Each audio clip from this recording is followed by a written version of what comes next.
Pink Floyd from Dark Side of the Moon, which turned out to be their most successful album to date.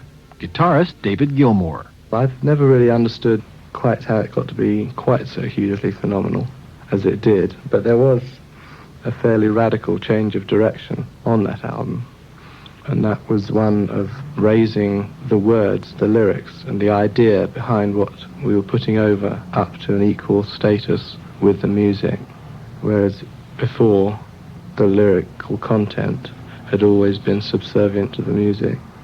On Dark Side of the Moon, the whole thing became much more an entity, with the words being vital to it. David Gilmour. I mean, it's a great thing to do, but it's not something we want to do all the time anymore.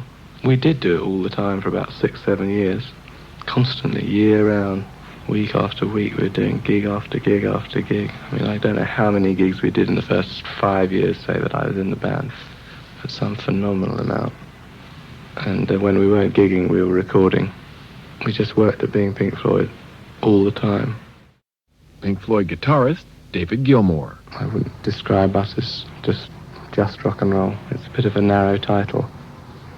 I mean, I wouldn't like to give us any sort of a classification, because I think any classification is a restriction on you. We don't need to give ourselves classification. It seems to be something that a lot of other people in the media and stuff, they need to have some sort of a classification to get a grip on you with. But it's not something I need to think about.